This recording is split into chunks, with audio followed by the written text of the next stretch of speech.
I'm Rainbow Llamacorn, and I'm here with Josh Balz from That Space Diva show on Twitch, DWPresents. Um, and yeah, so I guess I'll start. Here at Damnation Vault, we like to honor our vets. So, what does it mean to support our vets? Actually, a lot. I came from a family of military and things like that. Actually, I was probably going to go to the military if it wasn't for joining the band when I was younger. My father Oh, was in the wow. Air Force, and his father was in the military as well. And I was going to try to go into the Air Force and become a pilot, but I ended up leaving for a tour and never coming back. Wow, that's crazy. So, So my full support. that's awesome. Hell yeah. I took piano class all 4 years of high school, and I found out that you played keys for Motionless in White, and that's just really inspiring to me. Like, where That's did awesome. you where did you learn to play? Like, when did you learn to play? What made you want to play When keys? Honestly, I just wanted to be in a band, to be completely honest, and it's just one of those things where I was just like, I need whatever I need to do. I need to learn whatever I can. I tried to learn a little bit of every instrument, and then when Motionless needed a keyboard player, I was like, I can do this. Let's do this. And it was kind of just thrown in. I was really bad actually at first, and I just kind of I kept teaching myself and teaching myself. And I'll tell you what, YouTube is your best friend. So I That's did a lot of that awesome. because I couldn't afford lessons when I was younger, so it was just a lot of self-taught. That's awesome. That's pretty inspiring. It makes me want to get my keyboard back out. I haven't played it in a long time. You should. I need to. Um, so back in your time with Motionless in White, how did you become involved? Were you a founding member or?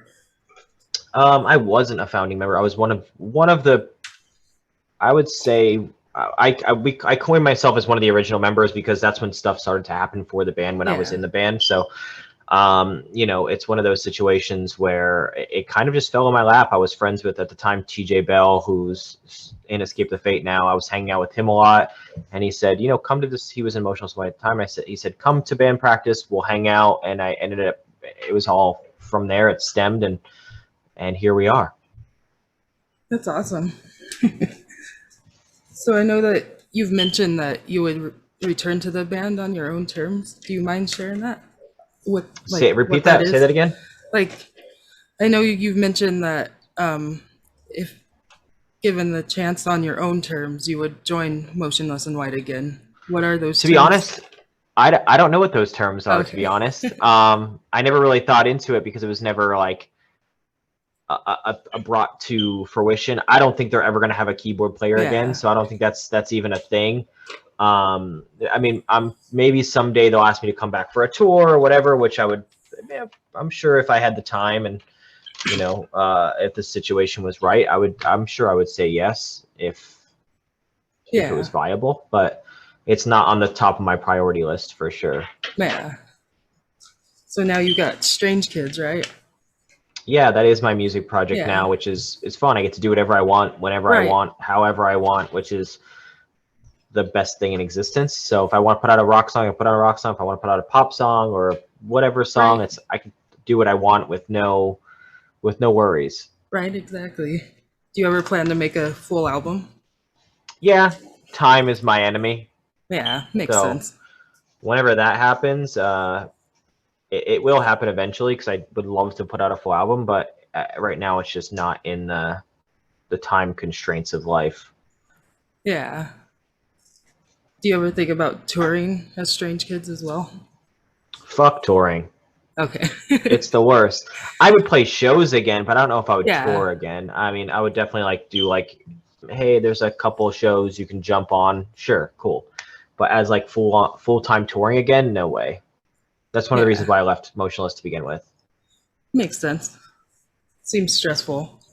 Very stressful. So I guess my next question was, have you ever thought about doing solo work? But Strange Kids is pretty much that, right? Yeah, I mean, that's pretty much Yeah. it's me and a buddy. Yeah. So all of the songs, out of all the songs you've written or helped write in the past, what has been your favorite and what has been your least? Um, Favorite, definitely Wind Me Up. because it was the first song that Strange Kids released. You know, even out of all the Motionless world to now, that was probably my favorite song that I've ever released ever, and I think it's a great song from start to finish. The worst, I don't know. There's never a worst song. I think everything was a Yeah. part of the journey. So it was definitely, everything was meant to be in some form or another. Right. Makes sense.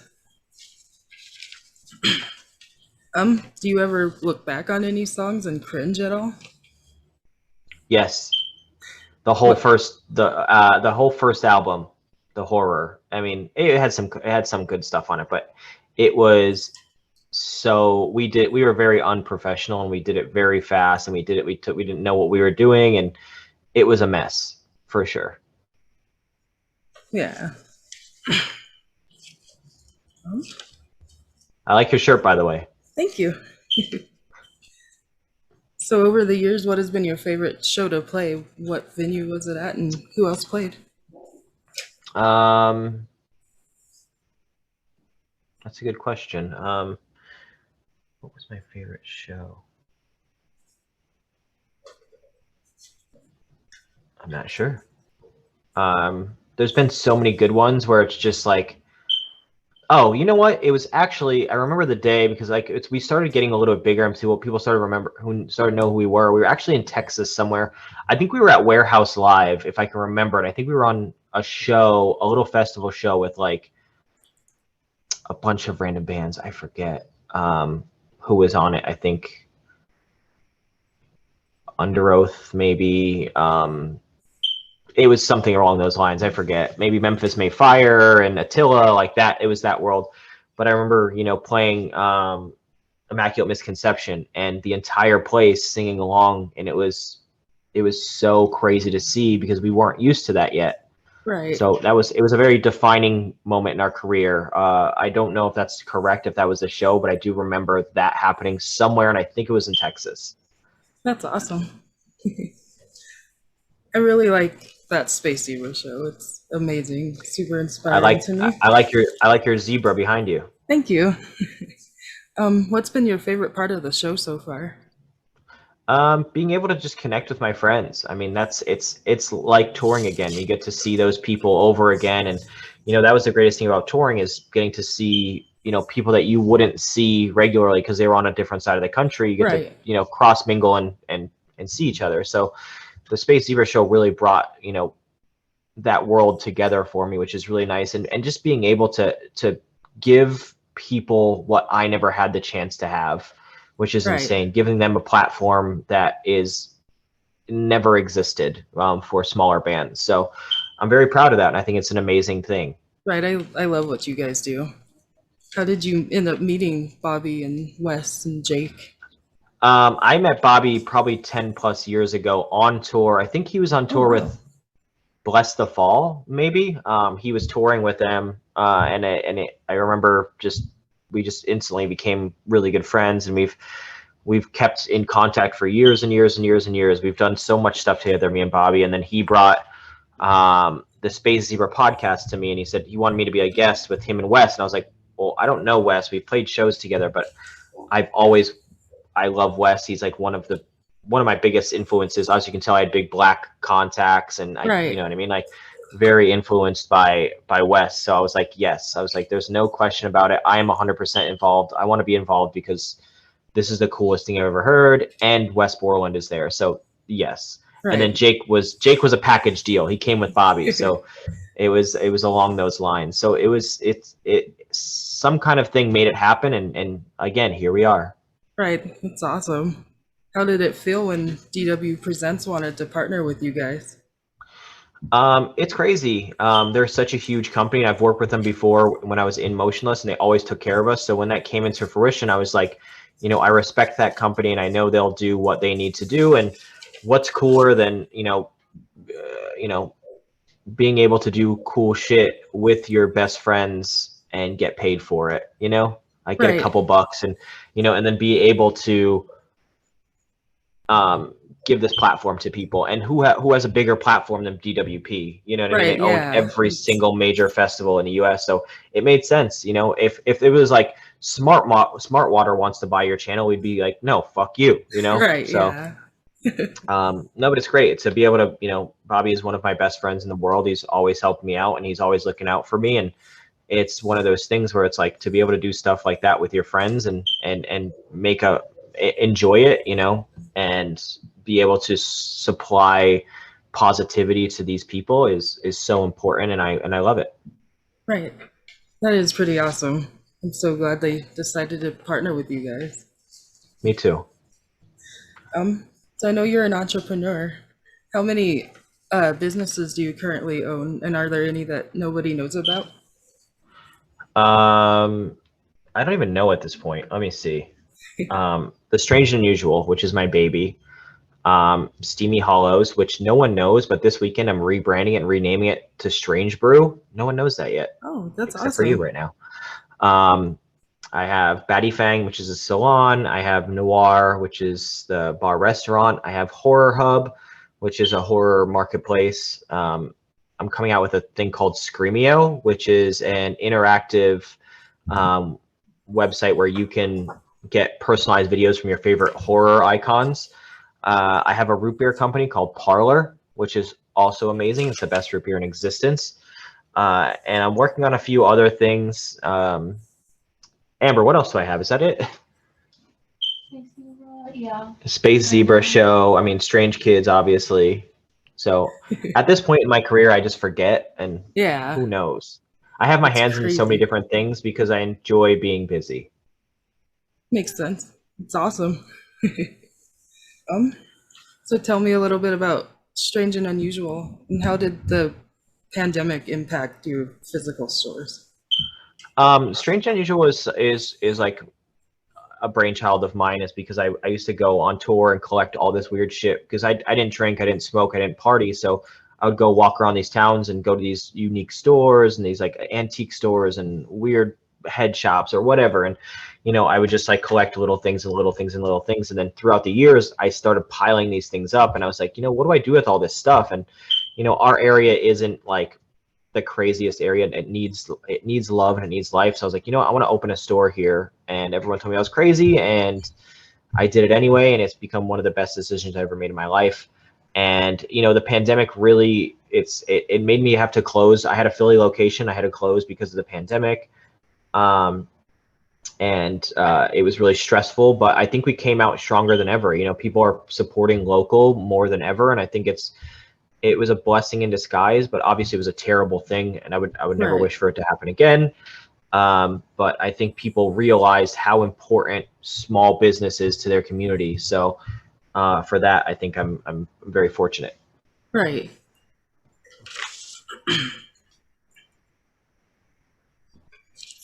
What's the craziest thing you've ever had in one of your stores? Um, I think mummified human remains are probably like the weirdest things in the store. Just because it's one of those things. I mean, the weirdest thing Yeah. people think I have a horse in a jar and a mule, like big giant, like in a wet jar, a stillborn horse, and people think that's kind of crazy. So I think that's kind of fun. Right. It's mostly the weirdest things are the human bones and things like that. So to me, it's not weird anymore. Yeah. It's just a part of my everyday life. Do they So sell? yeah, you know, it's one of those things that people there's a huge market for what I do, and obviously Yeah. it's supported my life. So it is a huge market for it, and people are interested, and they always will be, because it's a conversation piece, and it's a piece of history, and it's a piece of, you know, art as well. So you get everything in one. It's just amazing. Right. What's the most expensive thing that you've sold at one of them? A big piece of taxidermy. I think it was like $6,000 or $7,000, something like that. We do have a bear for sale for $10,000, but every time people ask, I just say it's not for sale because I love it so much. And we have a lion that's $15,000, but every time someone asks, I just say it's not for sale because I'm eventually going to take it home someday. So I think, I don't know, I think we don't sell anything crazy big, but I think the biggest thing was probably like $5,000 or $6,000, which was cool. We sell a lot of little Yeah. stuff, which is nice. $20 to $50 things is our our bread and butter. Tell me some about Parlor. Like, what made you decide to make a root beer company? What do you mean? Root beer is fucking awesome. Why wouldn't I Well, do yeah, it? root beer is a root beer is amazing. There's literally no other thing other than root beer is fucking awesome, and I think root beer should be #1 above Coca-Cola and Sprite, and I'm very passionate about how it should become #1. You ever go to a restaurant and you go to the thing and they say, oh, we have Coke, we have Sprite, we have root beer, and as soon as they say root beer, you're like, I want a fucking root beer. At least that's how I view it. You know what I mean? And then coming out with the world's best root beer, which is what we have, is just amazing. So it's just one of those things where it had to be done, and it had to be done by someone crazy like me and my partners as well. So I think we're going down the right path, and I hope everyone enjoys it, and it's fucking awesome. Well, definitely have to try it sometime. So you're into horror. You have Horror Hub.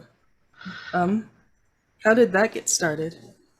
It actually got started because of Bobby. Actually, Bobby had a friend who was a friend, Nathan, who was trying to get this horror company off the ground, and Bobby introduced me and Nathan, and me and Nathan hit it off really well. So, he brought the idea to me, and he said, "What do you think about this?" And I said, "Let's do it." And it honestly just it stemmed right from there. It was just a conversation that it turned into this huge situation, and now has its, is a giant multi-vendor marketplace with all things horror. And then we just launched the Horror Hub Twitch, which is also awesome, with Doug Bradley, which is huge. Right. So it's like I said, everything is just, it falls into place sometimes. You shouldn't ever go hunting for things. You should just, organic and energy will find you. Yeah. What's your favorite horror thing? Could be movie, book, TV show, whatever. My favorite horror thing. Well, I mean, I've always been afraid. Always been tied to Freddy. I love Freddy Krueger so much. I think because the idea of your dreams being infiltrated is terrifying. Right. So like anything else, like, oh, cool, Jason's is following me right now in real life. I can figure that out, I think. Or fucking Leatherface or whatever, all this stuff that doesn't terrify me because I feel like I can figure it out. Yeah. But the fact that you can't escape from a dream sequence is terrifying to me. So my favorite thing in horror is not escaping the inevitable, and it's terrifying. Who's your favorite horror director? That's a good question. I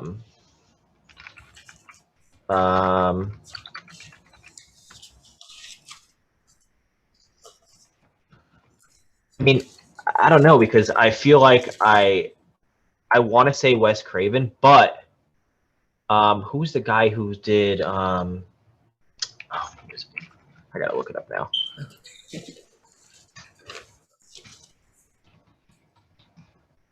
Okay, it is. Oh, so I would say, but I really like what that Ari Aster guy is doing, who did what else does he do? He did like Midsummer and Hereditary and a whole bunch of other, like, he really gets like inside your head, and I think that's terrifying. So if it's not Wes Craven, then it's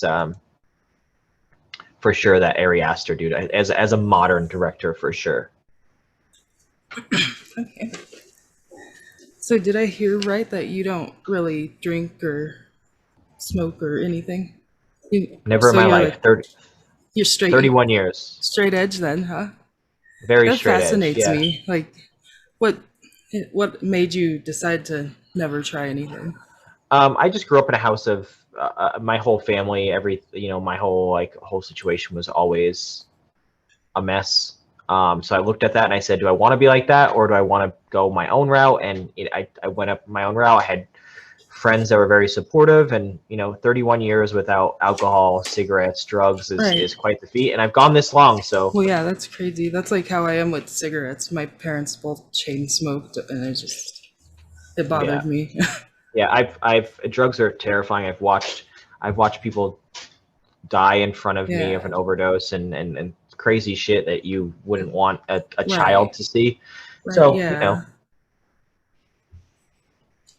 straight edge for life, Right. Yeah. Makes sense. So I notice you have a lot of tattoos. Do you know how many you have? One. I have no idea. I've never counted. I have no clue. Yeah. I've gotten asked that question a few times, and I don't know, a handful. I mean, I have my head tattooed, my Yeah. chest tattooed, my back tattooed, my arms tattooed, my Just legs lose count tattooed. after time. Yeah, like, and my neck tattooed. I don't even know where I have space left. I think the only space I don't have tattooed is my stomach. That's it. It's the only That's place because it crazy. hurts. It hurts like a bitch. So I'm terrified to even get it done. What was the first tattoo you got? This guy right here, he's a cowboy robot.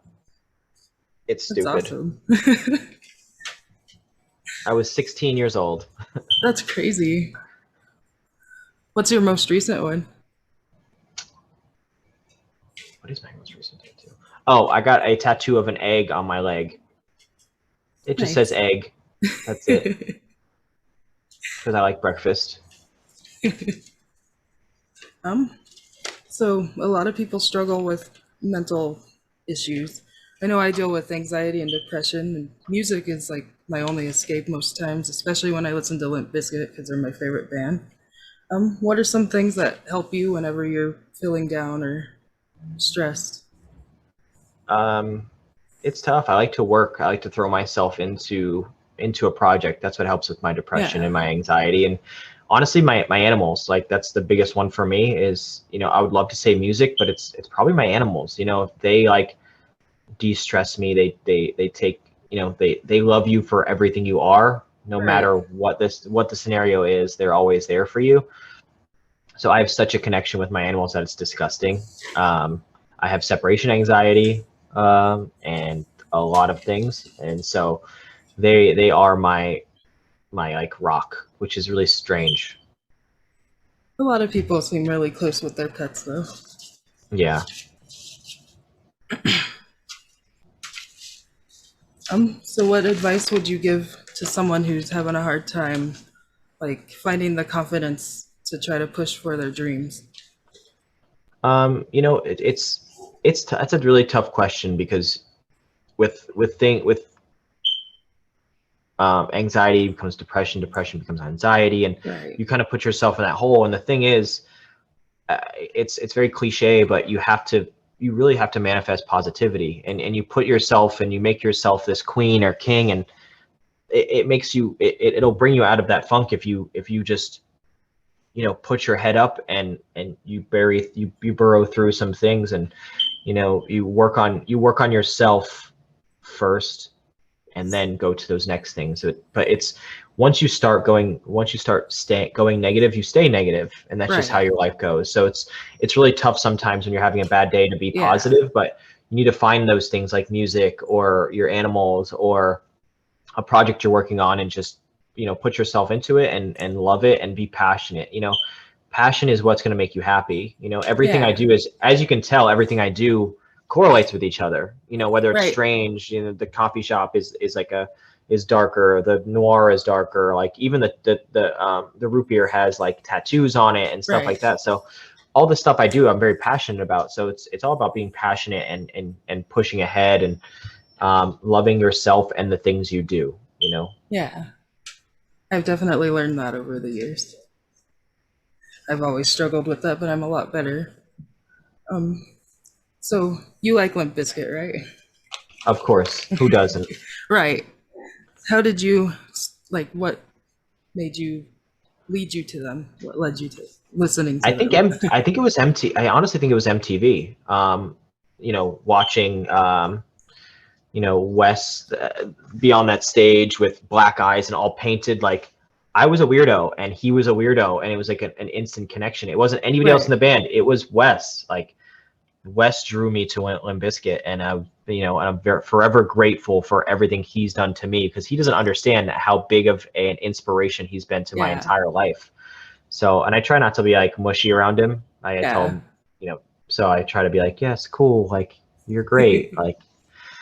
So no, I think I found it when I was very, very young, and and it helped me grow to the person I am today.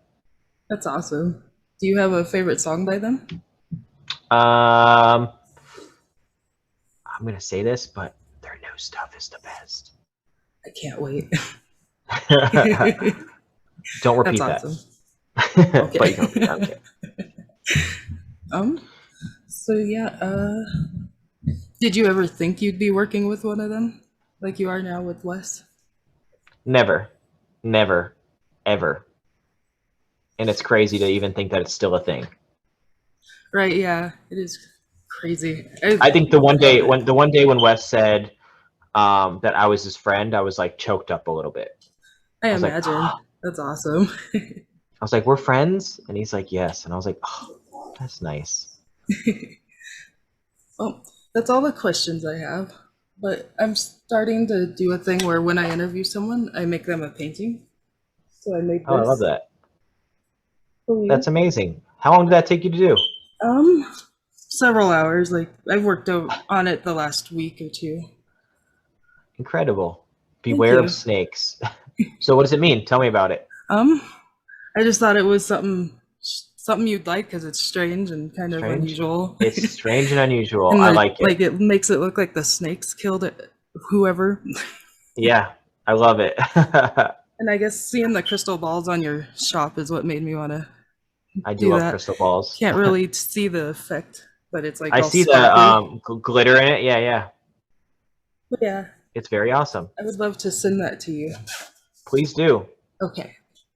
So where do you live? I live in Brighton, Colorado. Oh, so it's a hike. Yeah. But yeah, I'd love to send that to you. I'll get your details, whatever. Of course, yeah. If you just send an email, and my assistant Amber will take care and give you the address that it needs. I'll just have her ship it to the store. I usually get everything shipped there, which it's the easiest route. Makes sense. Yeah. So, but no, I thank you. I really appreciate you having me. I think you know, keep doing what you're doing, and there's so many people to interview. So thank you so much. All the time in the world. You're the first person I've interviewed by myself. So like, really, who you usually do it with? I usually do my interviews with the Scream Queen. She's my partner. She's the one that actually asked me to start doing interviews with her because she's been doing it for years. We've got like over 70 interviews on our website that just from all kinds of bands, both small and some big. She's interviewed like Phil Anselmo several times. Amazing. So yeah, that's crazy. But yeah, she asked me to start doing this. So well, thank you for having me. I hope it was as good as I hope it was good for you. I hope it was a solid interview. Thank you so much. All right. Well, I'm gonna get back to work. It was great to see that zebra painting in person, and you have a great day. Thank you. You too. Bye. Bye.